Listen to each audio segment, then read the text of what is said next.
Hey guys, welcome to the Self Evident Podcast. It is Sunday night, 7 p.m. We are live tonight. You may notice Massey is not here. Why is that? Because he is actually going to be picking up the wife and the kids from the airport. So he will not be able to be here tonight, but you will be here with me. And we got our new boy in the seat. We got Croft. We had a sad replacement of Richard, but man, we're excited to have Croft. He is killing it already. Croft, you ready to go, man? Oh, yeah, for sure. All right. So, guys, I'm not even going to do the normal plugs. We'll get into the plugs later. We're going to get into a controversy that kind of spilled over for Joe Rogan.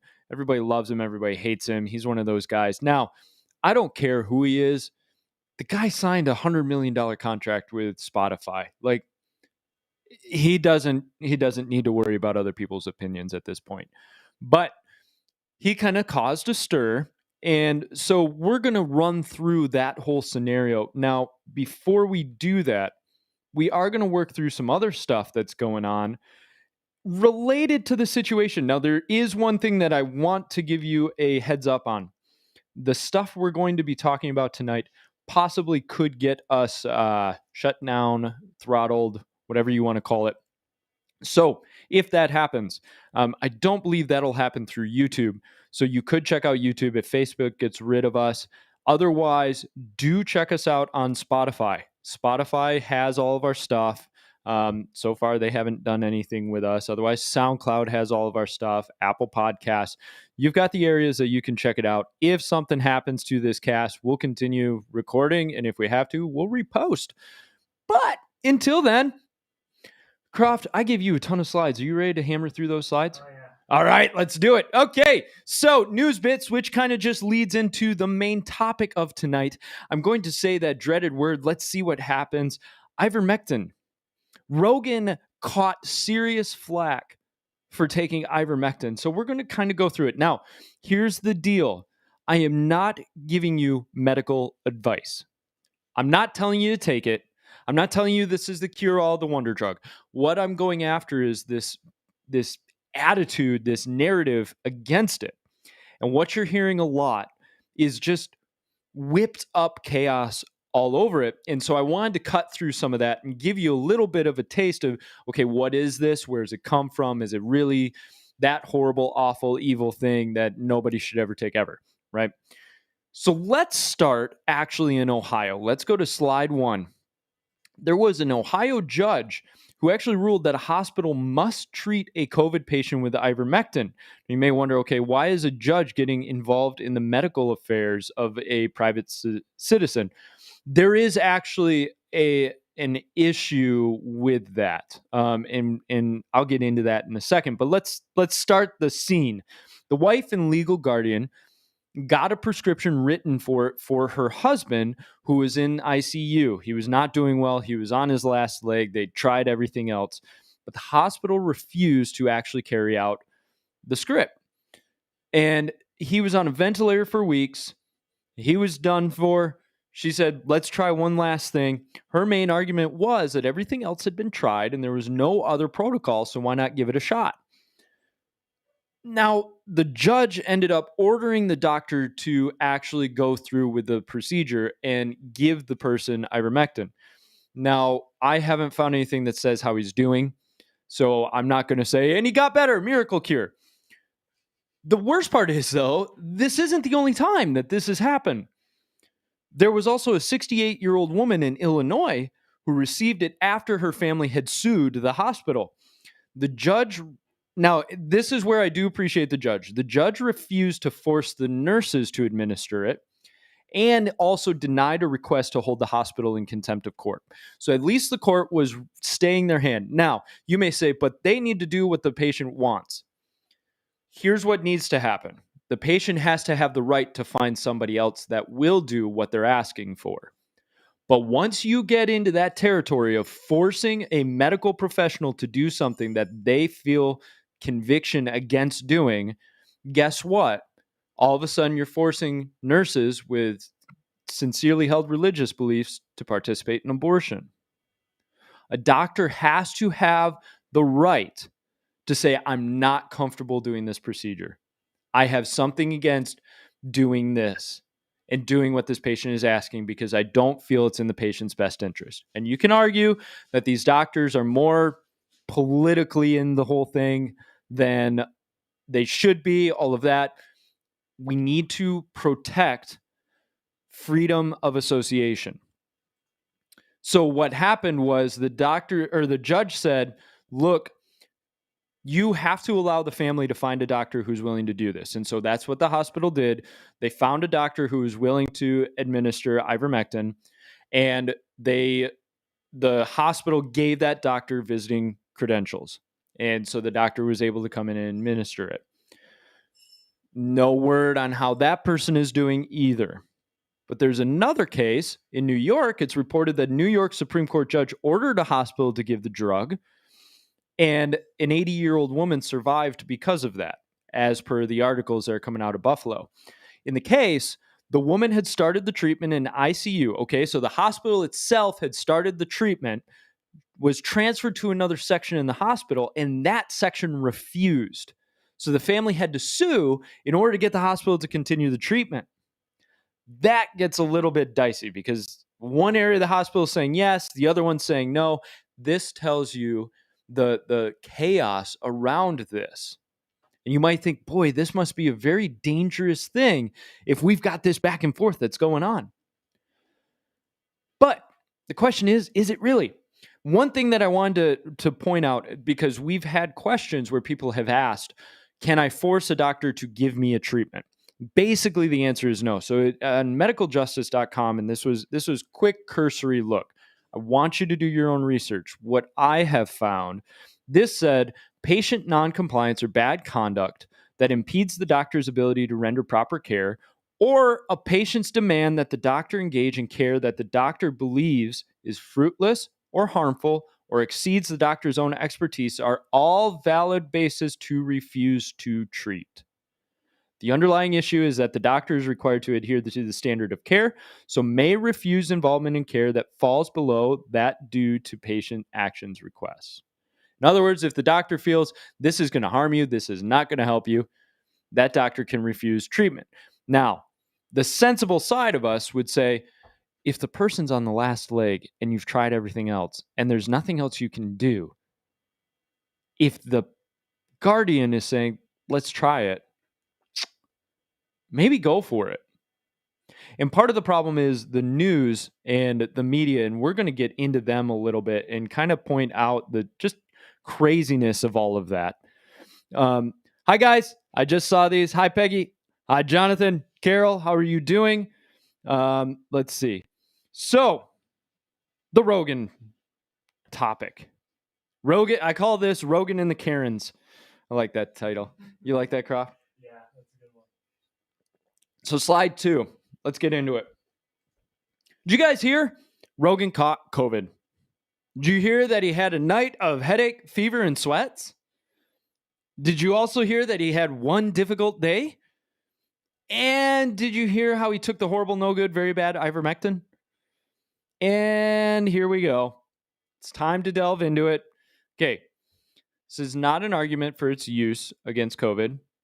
This is an attack on all of the news sources that say how awful and untested this thing is. It's only for animals, blah, blah, blah. USA Today themselves said, and this was one of those articles written about Rogan, the drug ivermectin has been approved by the Food and Drug Administration for use by people and animals to treat parasitic infections primarily in livestock. Using any treatment for COVID-19 that's not approved or authorized by the FDA, unless part of a clinical trial, can cause serious harm, the agency said on its website. FDA said this: you are not a horse, you are not a cow, seriously, y'all, stop it. Oh my goodness. Is it just me, or is this, our government becomes so cringe? Everything they do right now is cringe. The FDA is coming out saying, you're not a horse, then you're not a cow, so, just stop it. If I need jokes and memes, I'll go to 4chan. I'm not going to the FDA. In fact, I don't want the FDA. So keep screwing up, so we'll defund you guys and we'll be done with you. But notice the leading of the reader in this whole thing. Primarily in livestock, not approved, is pretty much all people see. It's not approved for COVID-19. It's been approved by the FDA since the late 90s. Well, let's go back to the history of this stuff, though. So it got approved in the late 90s, but where did it come from? So ivermectin was developed in the 1970s. It was used in animals to fight a lot of parasites. It was doing really well with animals. They found out in the 70s that it could actually be used for humans with great success. It was great. It was perfect. The best drug ever. It was used to battle river blindness, which is a parasite where the worms, and this is gross, just to help you understand, hey, this drug did something good. The worms are transmitted through the bite of a black fly, and they multiply. Now, you may think, a couple of worms, that's kind of bad, but whatever.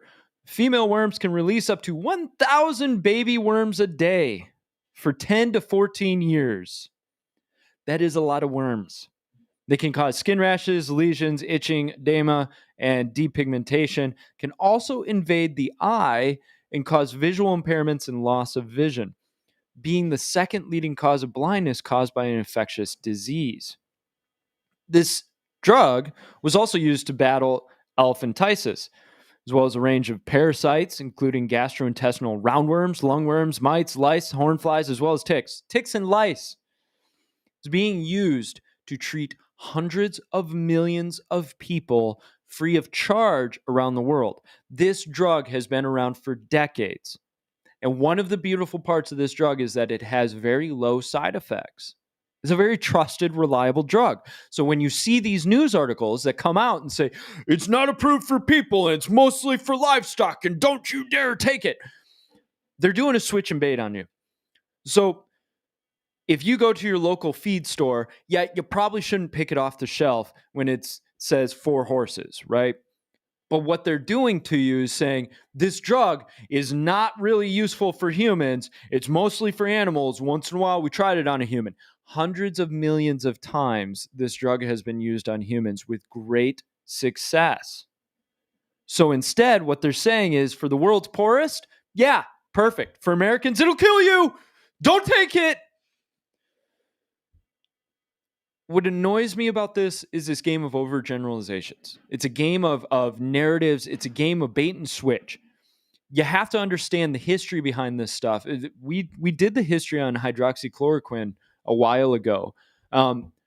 Drug's been around for what, 50, 60 years.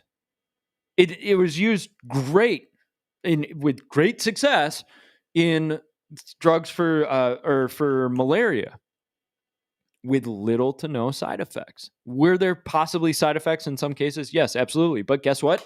Same thing for the vaccine. Now, there was something that happened in Rolling Stone that really tells you why this is frustrating me. So Rolling Stone claimed in a completely bogus story, completely bogus. They claim against this drug. So they cited an ER doctor in, Oklahoma. Dr. Jason McKellier claimed that people were overdosing on ivermectin horse dewormer and are causing emergency rooms to, and I quote, be so backed up that gunshot victims were having hard times getting access to health facilities. He even said the scariest one that I've heard of and seen is people coming in with vision loss. How many gunshot victims do we have in Oklahoma day to day? Anybody? It's not Chicago. But let's continue, because Rolling Stone obviously did not do their homework. The hospital Rolling Stone mentioned he works for issued a statement. Thank you. Although Dr. Jason McKellier is not an employee of NHS Sequoia, he is affiliated with a medical staffing group that provides coverage for our emergency room. With that said, Dr. McKellier has not worked at our Sallisaw location in over 2 months. In other words, this guy ain't speaking for us. NHS Sequoia has not treated any patients due to complications related to taking ivermectin. This includes not treating any patients for ivermectin overdose. Oops. All patients who have visited our emergency room have received medical attention as appropriate. In other words, nobody's waiting. Don't worry about it. Come on in. We're okay. Our hospitals have not had to turn away any patients seeking emergency care. And they didn't say this, but I would want to say this in this letter, especially any gunshot victims. We want to reassure our community that our staff is working hard to provide quality healthcare to all patients. We appreciate the opportunity to clarify this issue, and as always, we value our community's support. And according to Scott Schaefer, the managing director of the Oklahoma Center for Poison and Drug Information, since the beginning of May, we've received reports of 11 people being exposed to ivermectin. He told the New York Daily News, which is still pushing the ivermectin overdose story, despite the fact. So 11 people in the entire state since May.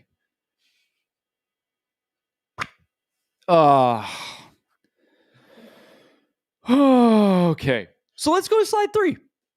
Let's do this. So if you are listening on Spotify or SoundCloud, I do encourage you to check out the video either on YouTube or on Facebook. And the reason is because I've collected some studies. Now, understand these are not the exhaustive studies to say, hey, this is perfect, go for it, it's wonder drug. What I'm trying to point out to you is what you're hearing in the news right now is that this drug will kill everybody who ever takes it. When in fact, it's kind of wrong. So this study, notice the write-up was written in February of 2011. What that tells you is it's not in the middle of this narrative battle that's going on around this drug. It's outside that whole thing. So it's more of a neutral idea or a neutral cause to figure out, hey, is this good or not? So this tells the whole history of it and how useful it is. Let's go to slide 4. So this study was in April of 2020. So this showed promise of ivermectin inhibiting the replication of COVID. So there's something there. That's what we have to understand is, okay, there's something here. Now, it may not pan out that it's this perfect wonder drug, but at least we have, okay, there is some evidence. What you're being told, especially with a lot of these news media sources, is you have no evidence. You have nothing. It's killing everybody. Stop even talking about it. Now, you bring up hydroxychloroquine. I think the evidence ended up petering out that it wasn't a wonder drug, but hey, it was probably helping, especially with a Z-Pack. That seemed to be the evidence that came out was, yeah, this could be useful with a Z-Pack. It seems to have some effect. I think ivermectin's the same place. And what's funny is Joe Rogan, get this, Joe Rogan, and I read it, but you probably didn't catch it, was really sick for one day. And everybody flipped out that he had COVID. See, he didn't get the vaccine. He doesn't believe in this. He got COVID. Yeah, he had a night of fever and sweats. And he's fine. He's good. And he even said, look, I credit modern medicine. Now, my guess is he was kind of dropping a hint of, I was taking this drug and I seem to be better. One of the things that seems to be filtering through on this drug is that it's more effective early on in the early stages. Very well could be that once you get in a later stage. Now, I've also heard anecdotal evidence that it's very useful on a ventilator, that it seems to help and bring people off. The thing is, once we decide to close our minds to something and forbid anybody from trying it that wants to try it, we end up removing our opportunity for exploration and experimentation. You have people who are willing to do it. You have people who are saying, put me on this, please. And we have doctors who are refusing to do that. Instead of saying, okay, sign this waiver. You understand this hasn't been tested. If you're willing to do this, let's see what happens. Maybe this will be useful. When you let the narrative and the messaging get in the way of finding the solution, which we've seen from our White House and our administration day after day. We saw them try to cover up the narrative in order to protect themselves. You had Biden do it with the whole Afghanistan kerfluffle, right? He goes out there and says it's all Trump's fault. And then a couple of days later says it was great. We did perfect. Nothing wrong. Nothing to see here. Move on, folks. We got out early. So they try to cover. And in anything that goes against the narrative, look at Fauci. Anything that goes against his narrative that he's saying that day is something that he's decided you're not allowed to even discuss. And he got on Rogan's case for talking about vaccines and all of that. And Rogan saying, look, I don't think young people probably really need it. And Rogan even says, look, I'm not a medical expert. FYI, I'm not a medical expert. What I'm doing is I'm gathering data and research, and I'm gathering information. I'm putting it out there for you so you can check it. You can take a look.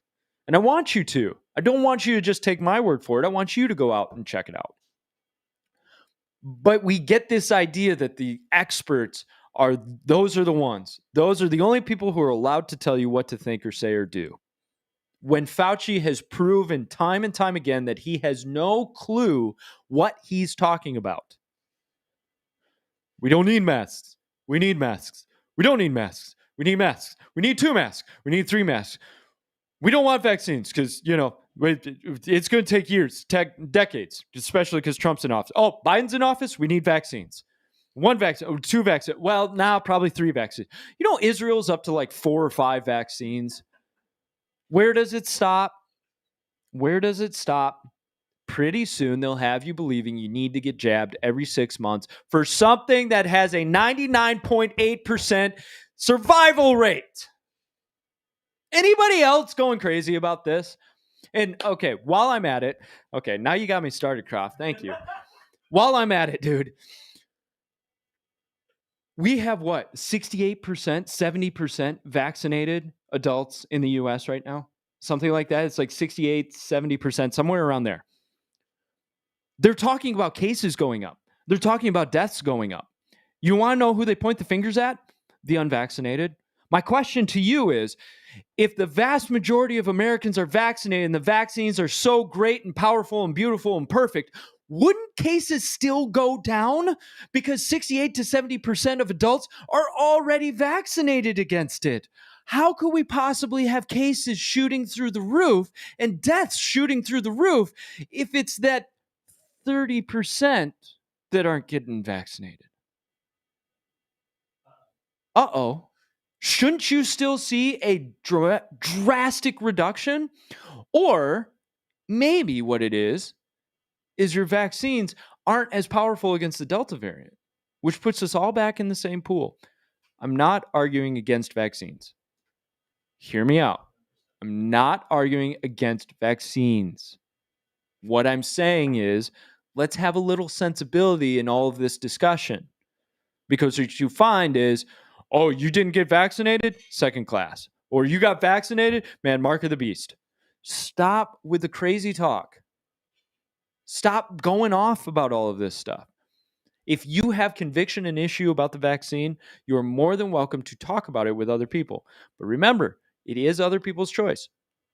And if you've had the vaccine, guess what? You're protected. Supposedly. Can't help but add that in there. You are protected. That's why you got the vaccine. You didn't do it for everybody else. You did it for yourself. That's okay. I don't take my vitamins and eat my steak for everybody else. I do it for me to help protect me. The same thing with a vaccine. You're doing it for your health. You're doing it for your good. Maybe you have loved ones at home and you're like, you know what? I really want to try to protect myself, and that way I can protect them. Great. Get them vaccinated as well. Then they're protected. But this whole game of shooting back and forth at each other, it's not going to end well. And they have you pointing your guns at each other. They do. They have you playing this game of tribalism. It's time to stop the tribalism. It's time to stop looking at guys like Fauci and say, well, whatever he says goes. Instead, you have to look at your research for yourself, make your own informed decision. And if somebody else is going to try to coerce you to make their decision, that should send up a red flag. And that's what's really coming to play in today's world, is coercion and force.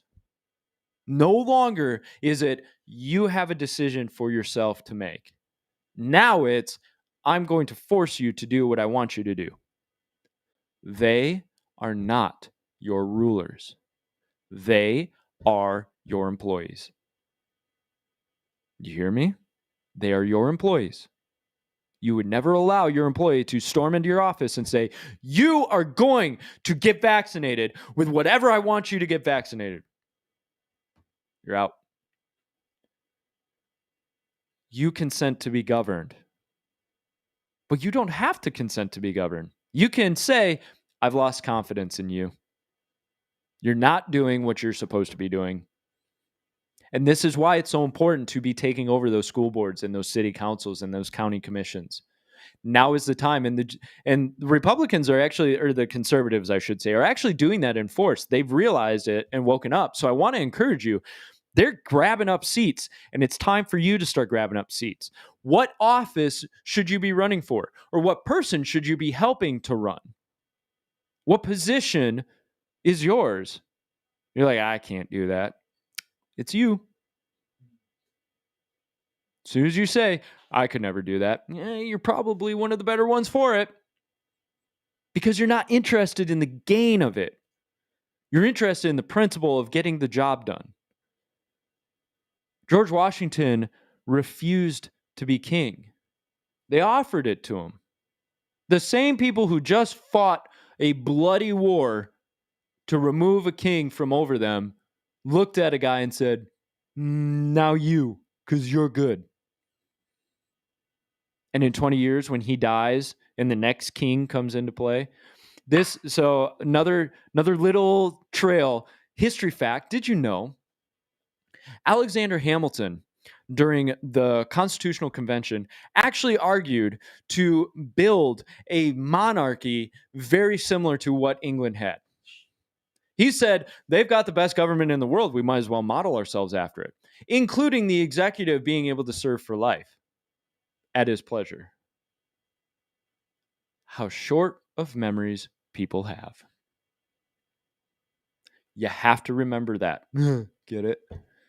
Have a memory to remember how short memory is for other people who can't remember. Say that 10 times fast. This type of stuff, the inches are taken for people. They'll take an inch, they'll take an inch, they'll take an inch. You'll forget that you used to be standing half a mile back. But now you're here because they've inched you that way. I was listening to a discussion actually on the Tim Pool podcast. They're talking about Australia's Orwellian authoritarian tyrannical nightmare that's going on there. And there were a couple of people who have connections to Australia. One girl was from there, and then the other guy, his wife is from there. And they were talking about the consciousness of Australians. They don't care at all. And they're so used to a government over them, and government just, they do what's right and they protect me, that they have taken willingly to being locked down in their homes for how long now? Almost 2 years. And so much so that the police are beating people in public for not wearing a mask and pulling out all the stops to arrest 8 teenagers that are standing on the beach and finding them like $5,000 a piece. And basically coming on the TV and say, you will not leave your room. There was another thing. You're allowed an hour out of your house a day. Boy, that sounds like maximum security, doesn't it? But if you get your vaccine, you get an extra hour out of freedom a day. Talk about incentives, right? I want my free hour. Give me that vaccine. But they're so used to it that there's no sense of revolution within them. And what's interesting is the conversation geared towards guns. There's no Second Amendment. And think about it this way, stay with me.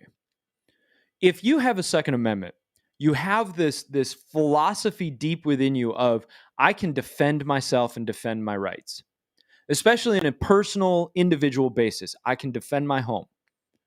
I have what I need personally speaking, I have what I need to defend my home, and I will protect it at all costs. And that radiates out to this sense of I have ownership over something and I will protect and defend that thing. And I have the tools to do it.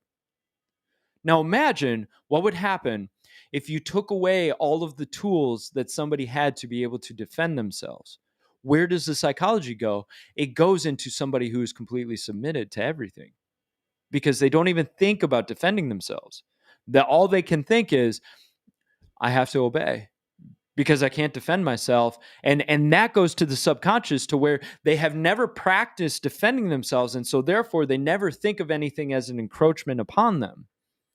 They lay down and submit because there's no opportunity or option to flex that muscle. And so now you have a people over the generations who have been completely disarmed. A cop comes up. A, they trust the cop because they say, well, government's here to protect me. And B, there's no sense of they've infringed on my rights. I need to defend my rights. And so what you have is a populace that is completely submitted and obedient. And you think about all of those regimes over the world who try to disarm their populace. Why is it? It builds in a sense of just submitting to what's going on. You know, you think about what happened in Nazi Germany, right? What is it? Godwin's Law. Nazi Germany gets brought up no matter what on the internet. But I think a lot about the Jews getting crammed into smaller and smaller districts in their city. And well, leave more stuff behind, move closer. Leave more stuff behind, move closer. And they got crammed into these tiny little ghettos where then they got shipped off on train cars. And what I always think about and what all of us should think about is how many of them were there versus how many guards or Germans? Or like in the camps in Auschwitz, how many guards were there actually? Yeah, they've got guns, but how many people were there? Now, this isn't so they didn't know what they were doing. There's a psychological thing to it, and for lack of a better thing to bring up, the Gulag Archipelago actually brings up this idea. There was a revolt in one of the camps, and they held out. They had their hunger strikes. Now, what did it do? In the end, not much, but at least there was some fight and some grit. That's why we need to continue to have the fight and the grit so we don't get to that point. And so that's my little aside. So let's go back. Let's continue this. So I want to go through a couple of these studies just to give you a little bit of information. Let's hop over to slide 6. So yeah,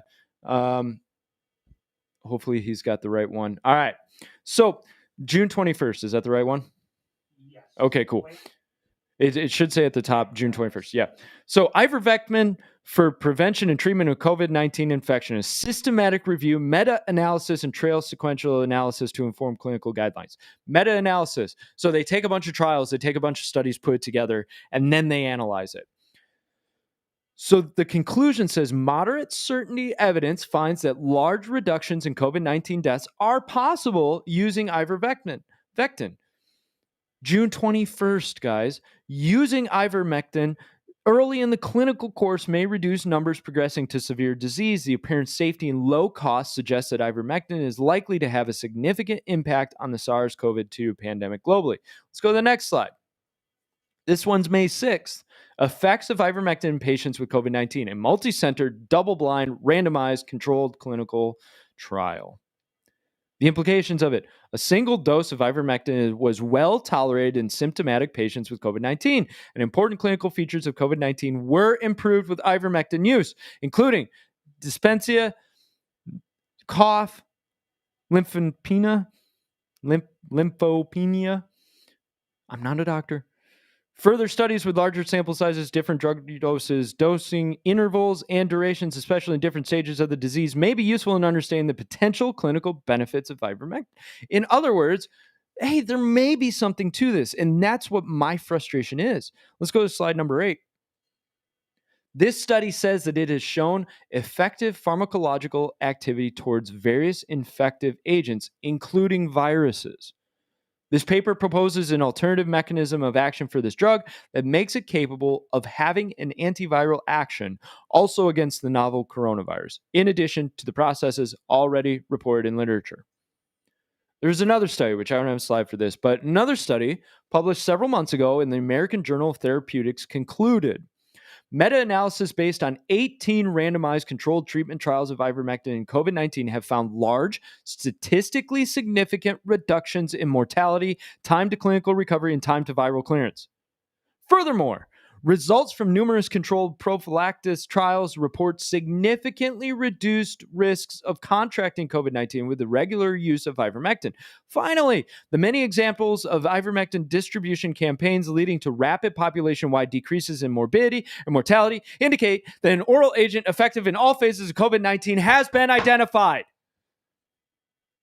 Did you see what just got said there? Results from numerous controlled prophylaxis, in other words, preventative trials, report significantly reduced risks of contracting COVID-19 with the regular use of ivermectin. Finally, the many examples of ivermectin distribution campaigns leading to rapid population-wide decreases in morbidity and mortality indicate that an oral agent effective in all phases has been identified. In other words, it might just be threatening the vaccine. Just putting it out there. Not going all Alex Jones on you, but you never know. By the way, Japanese Medical Association recently endorsed ivermectin for COVID, while the CDC cautioned against it.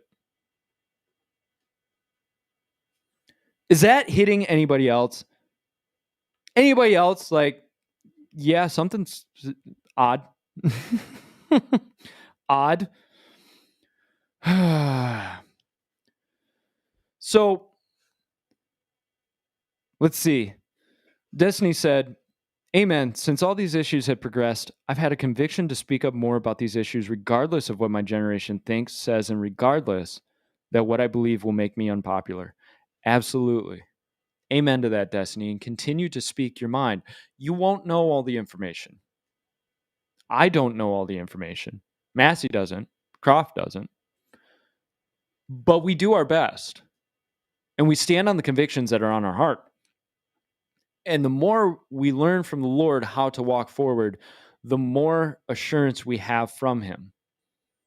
And when you walk in a complete faith, the arrows of the enemy are not as hurtful. Right? What is it? Shield of faith? Which means somebody can attack you for what you believe in your conviction, and you start to look at them with pity. I've talked about this. Maybe I talked about this on the podcast. I don't know if I did. Maybe it was at Young Adults. I was listening to a guy who's atheist. He was talking about Christians. And he was talking about how the miracles in the Bible, those were all myths. And so, miracles don't happen anymore. So, the Christians, they're crazy with their whole miracle lie. And inside, 5 years ago, I would have been unsettled about the whole thing. But inside today, it was almost a laugh out of me. It's like, he really doesn't know what he's talking about, does he? I've seen the miracles. I've been company to them, associate to them. We have people who have been healed miraculously at our church. And my experience in the Lord has helped solidify my faith to where now I hear somebody talking about something like miracles and I go, he just doesn't know. He's never been witness to it. And there's actually a presupposition that happens with people a lot of times in that whole realm. Their first step is they believe miracles don't happen. So then they believe that everybody who's talking about a miracle is lying. And so therefore, that proves that miracles don't happen, especially because they've never seen one. But you notice the presupposition that they always start with is miracles don't happen. And if you get them down to the nuts and bolts of it, that's really their presupposition that they build off of. Instead of, I wonder what happens if the miracles are real. Because then all of a sudden you cannot determine that every single person is a liar. You have to inspect case by case. And you can't do that. And my question to you is, of all of the examples of miracles in the world, after all of these centuries, are you willing to put your hand on the table and say, not a single one was real? Are you willing to do that? Now, you may take more of a medium line and say, well, they could be placebo effect, could be the mind. That's fair for us to start having discussions. But you still have to then investigate cases. You can't just determine, well, it's all placebo effect, because then you've just stepped back into step number one. Peggy says, my question is, why do they want 100% of us people vaccinated? Is there something sinister, or is it all about control? That's a great question, Peggy. And I'll do this. I'll go this route. So I tend to try and stay away from that type of thing. And Peggy, it's no insult to you. I appreciate the question. I try to stay away from that type of thing because then I have to start making conclusions about what's going on. But I'm going to step out on this because I think you guys deserve to hear kind of where I'm at on all of this. And I don't speak for Massey. I don't speak for Croft, Carrie, nobody. This is Mike. I think what's going on personally with 100% vaccination is they've moved the goalposts so many times that they don't know what they're looking for. And I do think there are some, at the very least, greedy incentives in the whole thing. We've shown before on the podcast Fauci's connections to the pharmaceutical companies, to the Wuhan lab himself, through intermediaries. There seems to be a lot of give and take in the whole process between the pharmaceuticals and the government and the CDC and the WHO and the FDA and all of that. Like there's this just combination that's going on. That's at the most shallow level. At the deepest level, you could argue that there is a sense of we want to get everybody used to submitting. Now, whether it's conscious or subconscious, we want to get everybody used to submitting. Now, where I stand and I think is going on is I see it as spiritual. I don't see the vaccine as a mark of the beast. But what I do see it as is an exercise in getting people to submit blindly. Getting them to just say, you're right, I'll do whatever you want. I've found some information about these vaccines that I'm not going to talk about publicly because I haven't verified it enough to where I'm willing to step out onto the podcast and say it. But I found some information that makes me think there's more behind some of these vaccines than they're willing to let you know about. And that gets into a whole nother realm, especially in the sense that this was used as emergency use of authorization until recently, which means you were the guinea pigs. You were the experimental study. They were gathering the data off of you.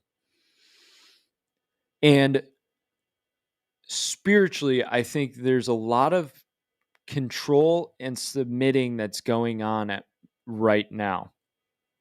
I do not say it as if you got the vaccine, you're following Satan. That's not what I'm saying. I think it's the larger context of everybody needs to do this. Because once you get a population that has given up its defensiveness and its sacred honor of private property as a whole, then all of a sudden you've got a very malleable population that you can do what you want with. And scripture says that principalities and kingdoms are at play here spiritually. So there are principalities that are happening in the US, in the Middle East, in Asia, in Europe, all of that. And scripturally, there's obvious evidence for that because it was Daniel, right? I think it was Daniel who was praying. And Gabriel says, well, I got stopped by the prince of Persia, I believe it was. And they were fighting. And Gabriel was not talking about some human prince, talking about angelic, demonic angelic, or satanic angelic being. And Michael, the archangel, had to come and help Gabriel fight in order that Gabriel could get away in order to go give the message to Daniel. So there is this sense of principalities in charge of different areas and things at play. And I think what's going on is, especially in America, there's a principality in charge. And Andrew says, Amen, Andrew. Faith over fear, God wins. Absolutely. And I think that's a deeper thing of when the church is getting looked at with more scrutiny, is because the church seems to be the last one that really is as a whole kind of pushing against this whole you will submit idea.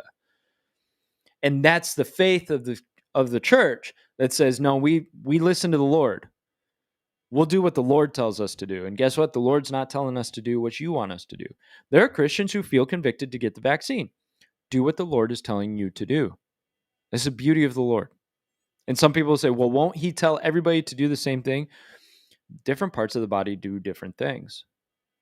There may be a reason for why the Lord is telling somebody to do it and somebody else not to do it.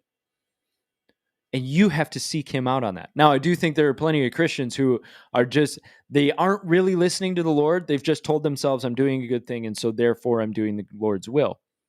Satan comes as an angel of light. So you have to be careful about that type of attitude. Well, I do good work, so therefore I'm doing the Lord's will.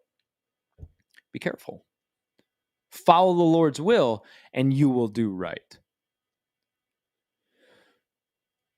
To round this out for what's going on in all of this, pay attention to the news media and what they're actually saying. If you notice with Rogan, that's why I love this topic, is with Rogan, it was totally, he's taking horse drugs and he's crazy and he's an anti-vaxxer and he almost died, and they embellish all of it and they try to spin you on it. And I know our audience is usually pretty good about the news, right? It comes from both sides, don't forget. Spin happens both ways, and it's not just Fox News that'll spin stuff, okay? Conservatives love their tinfoil hats. Liberals do too, but conservatives do too. All of us love our tinfoil hats. So you've got to be careful. You've got to weigh things out. You've got to look at the research. You've got to look at the history of something and see, okay, what's the history of this whole movement or this idea or this narrative? What's going on around it? What other parts are there? And that's why we do what we do, because I want to help you kind of navigate this realm and get an idea of what's going on in the world and have some answers when, instead of reading the Joe Rogan article, oh, ivermectin, that's only for cows. Why is he taking a cow thing? That's horrible. He's going to die. No, now you have the information.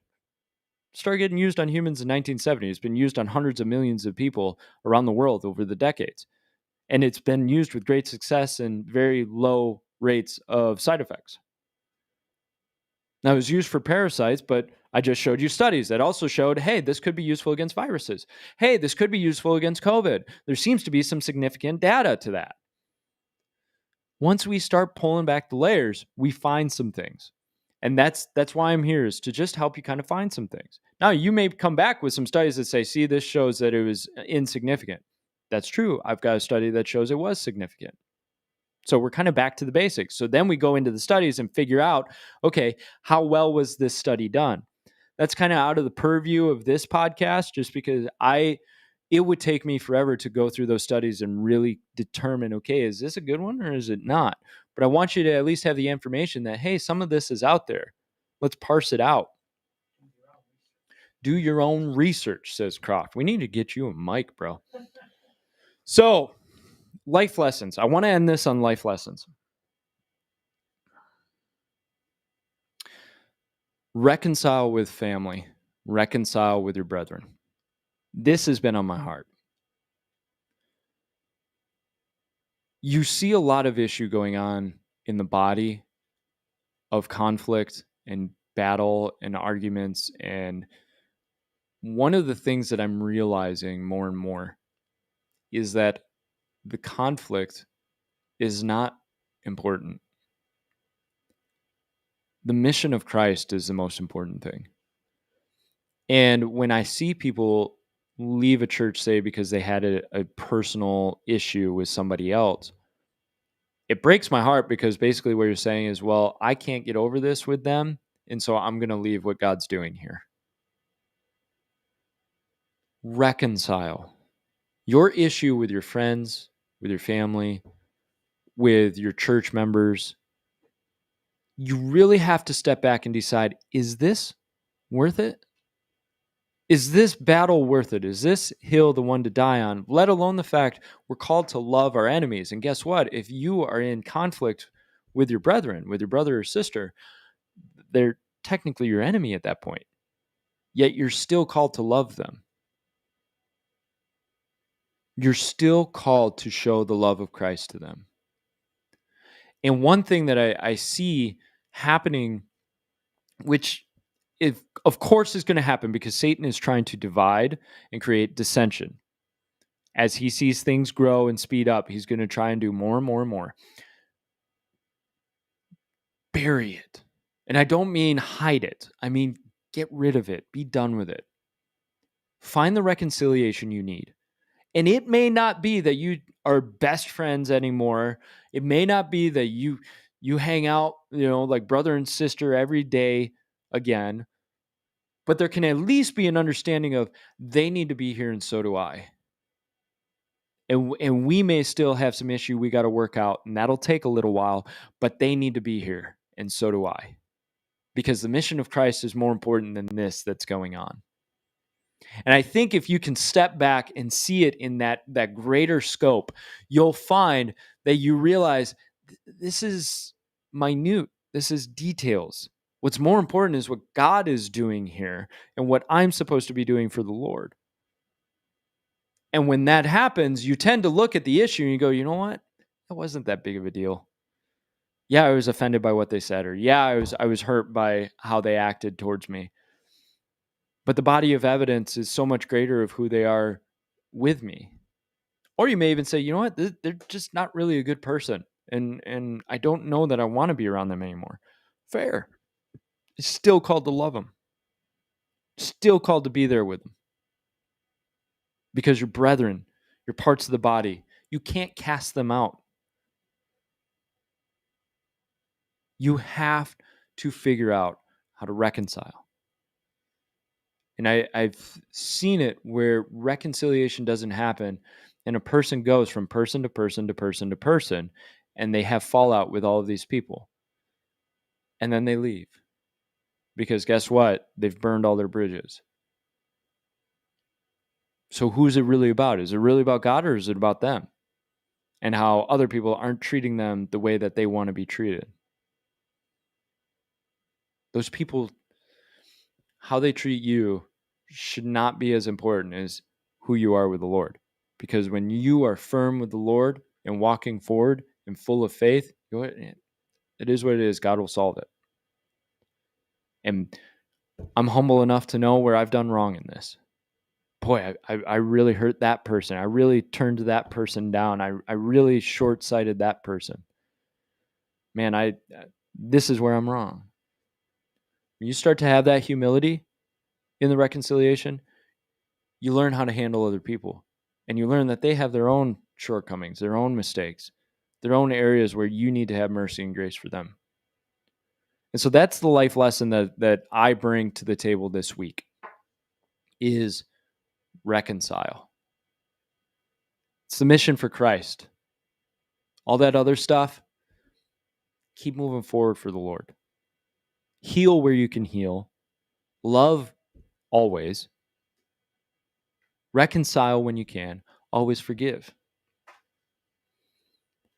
So, do not forget to check us out on SoundCloud, Spotify, iTunes, all of the stuff. YouTube's, Facebook's, the Instagrams, all of it. We need your support. I'm going to do a quick little plug. Please stay with me on this. We need torchbearers.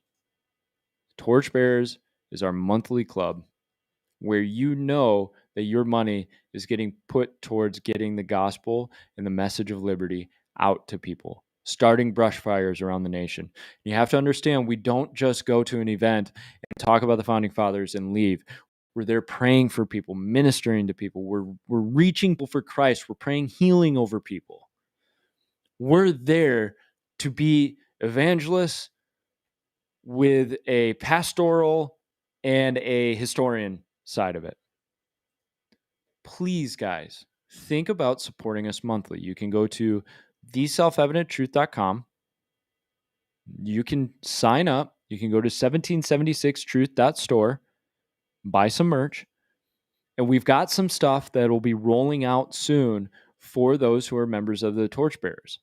And we've got some ideas of some things that we want to do with this, including content for you guys. But please think about supporting, because we need to get out there and get back. We need to pay payroll. We need to have the equipment that we need to use to get out there and give the message to people. It takes time, money, resources, blood, sweat, tears, and we keep you updated on what we're doing and where we're going. So that being said, guys, I just want to say I love you. Peggy, thank you. Thank you for the support, tuning into this thing, supporting us, giving the shares, the likes, the comments, all of that. We love where this is going. We love to pour our hearts out. We love to give you Christ. We love to give our thoughts on what's going on in the world. And be sure, guys, thank you, Micah. Micah, you are a dear friend. Love you, man. Thank you for supporting, bro. Keep tuning in and let us know if you want us to cover other stuff. We love you guys very much. I will see you next week. Massey will be here next week too. We'll take care. Carol, thank you. Love you guys. God bless. Have a great night. Love you.